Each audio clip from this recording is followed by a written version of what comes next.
My husband and his mistress kissed right in front of me, thinking I was blind. They laughed as they signed over my bank accounts and even discussed poisoning my dinner, assuming I couldn't see a thing.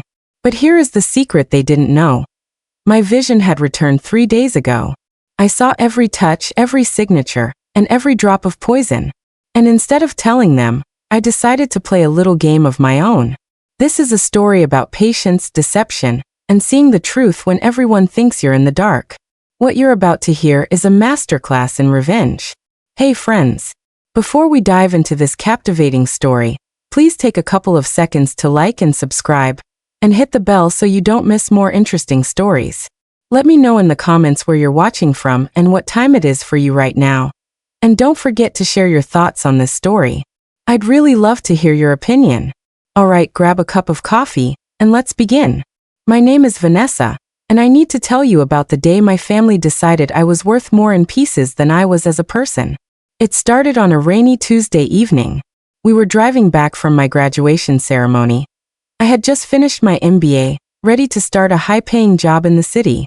My parents and my younger sister, Sarah, were in the car. The tension was thick. Sarah had dropped out of college again, and my parents were drowning in gambling debts they thought I didn't know about. I remember looking out the window, feeling a strange sense of unease. My father was driving too fast, arguing with my mother about money. Suddenly, headlights flashed. A screech of tires. The world spun violently. The impact was deafening.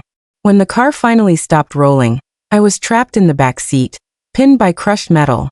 Pain radiated through my chest and head, so intense I couldn't breathe. I remember looking toward the front seats through my tears, desperate for help, for my father to turn around. But he wasn't looking at me. He was outside the car, checking the bumper. Actually, checking the paint on the car while I was gasping for air.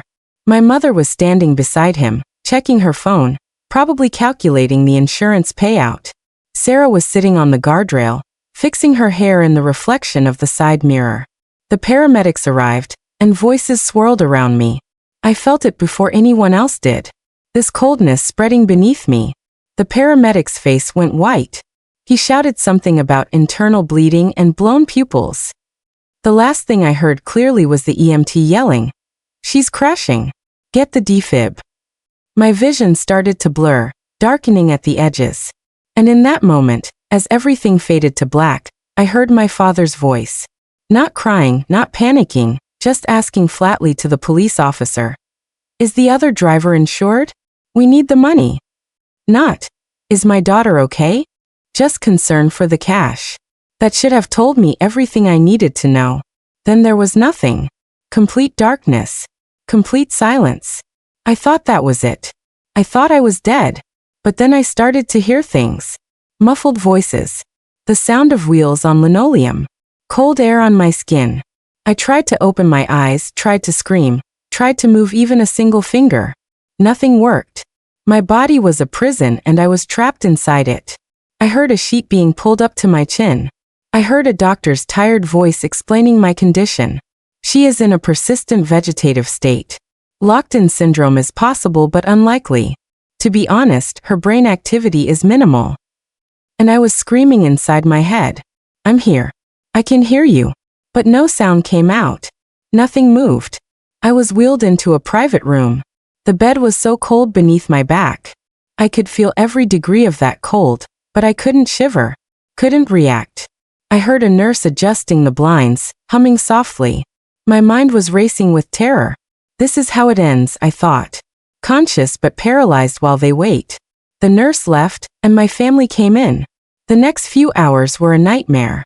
I heard my father's voice asking about the prognosis. And then a doctor, a specialist, explaining something to my parents in a calm, professional tone that made my blood run cold. "Your daughter is on life support. If there is no improvement in 30 days, you will have to make some difficult decisions." There was a long pause. And then my father asked, and I'll never forget the tone of his voice, "What about donation? Is she a candidate?" "She is young and healthy," the doctor said. "Her organs are pristine. But donation is a gift, a voluntary act." "We understand," my mother said quickly.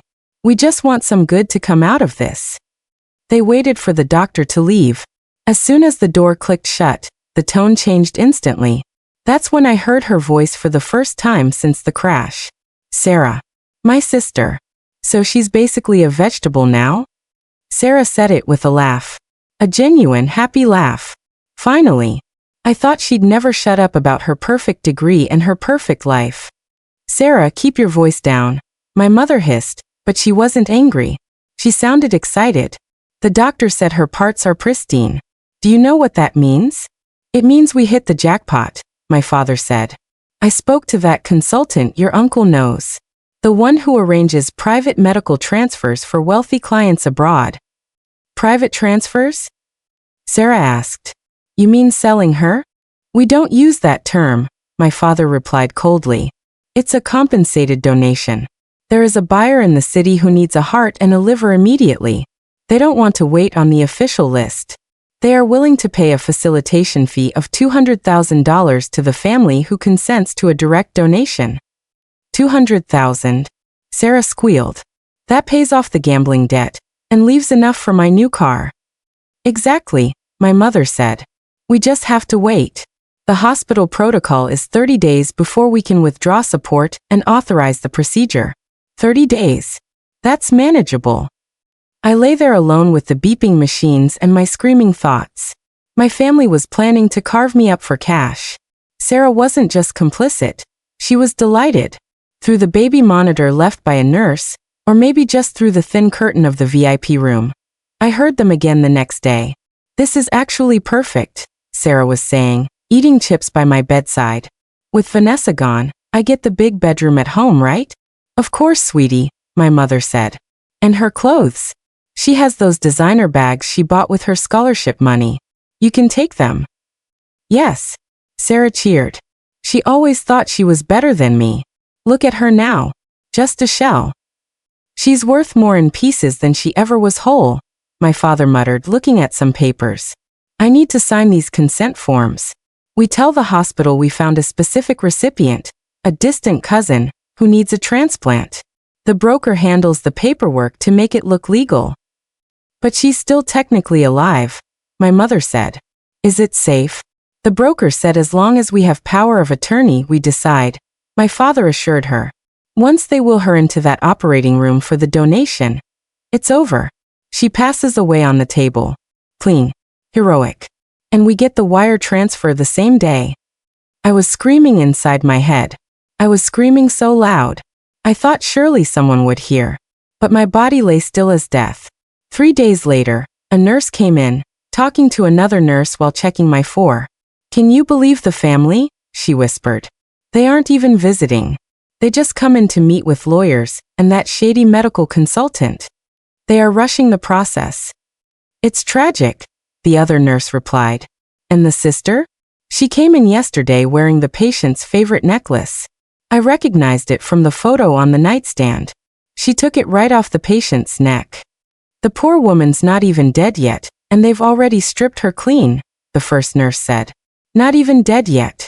Those words echoed in my mind. I was a ghost haunting my own life, watching it be sold to the highest bidder. My best friend, Julie, tried to visit on day 10. I heard her arguing in the hallway. I need to see her. I'm her emergency contact. I'm sorry, ma'am, the security guard said. The parents have removed you from the list. They said you are causing distress. Strict family only. They are lying. Julie screamed. They hated her. Let me in. Hearing her voice broke me.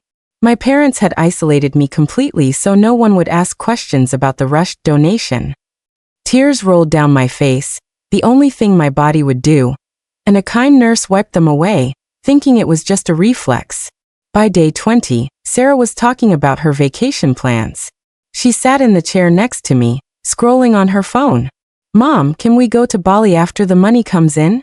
She asked. I want to celebrate. Celebrate what? My mother asked. Being an only child, Sarah laughed. It's going to be so quiet without little Miss Perfect judging us. Honestly, this crash was the best thing that ever happened to us. Hush, my mother said, but she laughed too. Focus. The broker is coming today to finalize the match. We need to make sure Vanessa's vitals are stable enough for the harvest. Harvest, Sarah repeated. Sounds like farming. It is, my father said, walking into the room. She's the golden goose. And she's finally laying the egg. They were counting down the days. But then on day 28, everything escalated. The broker, a man with a smooth, oily voice, came into the room with my father. I heard the door click lock. There is a change in plans, the broker said. My client is deteriorating. He needs the heart within 48 hours. We can't wait for the 30-day protocol. But the hospital won't let us pull the plug yet, my father said, panic in his voice. We risk losing the deal. Not if there is a medical decline, the broker suggested darkly. If her heart rate drops, if she goes into distress, you can authorize emergency surgery to save the organs before she fully expires. How do we make her decline? My mother asked. A slight adjustment to the medication, the broker whispered. Or a pinch tube. Just for a few minutes. Enough to trigger the alarms and justify the rush to the OR. Once she is in my team's hands, we handle the rest. And the money? My father asked. I'll add 50,000 for the rush, the broker said. 250,000. Cash. There was a silence. A long, heavy silence. Do it, Sarah said from the corner. Just do it. I want my money. Okay, my father said. Tonight. During the shift change. We pinched the oxygen tube. I was screaming inside my head. My own father. My own mother. My sister. They weren't just waiting for me to die anymore. They were going to kill me. The alarms in my head were ringing, but my body was silent. Then the nurse, the kind one who had wiped my tears, came in to check my chart. She paused. She looked at the monitor. My heart rate had spiked when they said 250,000. She looked at my face. Vanessa, she whispered. Can you hear me? I concentrated everything I had on my eyes. I couldn't open them, but I could try to focus. I saw your heart rate jump, she whispered. I don't trust them. That man, he's not a doctor. I'm going to call security. She left the room, but I knew she wouldn't be fast enough. The shift change was in an hour. That night, day 28, was the terrifying climax. I lay there, waiting for my father's hand to reach for my breathing tube. The rage was building inside me, hot and volcanic. They wanted to sell me. They wanted to erase me for a vacation and a new car. I focused every ounce of energy on my hand. Move, I commanded. Move. At 11:45 p.m., the door opened. My father and Sarah walked in. Is the nurse gone? Sarah whispered. Yes. Do it now, my father said. He reached for the tube at my throat. Sorry, Vanessa, he muttered. But you're worth more this way. At that exact second, my right hand shot up and grabbed his wrist. My father screamed. It was a high-pitched, terrified sound. Sarah jumped back, knocking over a tray of instruments. My eyes flew open. The lights were blinding, but I saw them. I saw the terror on their faces. I squeezed his wrist with all the strength I had left, digging my nails into his skin. No. Iraspat. My voice was like broken glass, but it filled the room. I am not for sale. My father tried to pull away, but he was paralyzed by shock. Vanessa, he stammered. You're awake. I heard. I whispered, staring directly into his soul. The broker. The money. The tube. I looked at Sarah. She was backed against the wall, shaking. I heard you laughing, Sarah. I heard you stealing my life. At that moment, the door burst open. The kind nurse had returned, and she brought the police. Step away from the patient, the officer yelled. They saw my hand gripping my father's wrist. They saw the guilt written all over their faces. He was trying to touch the tube, the nurse shouted. I saw it from the hallway. Get them out. I managed to say, my voice gaining strength. Get them away from me. My father was stammering, trying to explain. We were just adjusting her pillow. She's confused. Save it for the judge, the officer said, cuffing him. Another officer grabbed Sarah, who was screaming. It wasn't my idea. They made me do it.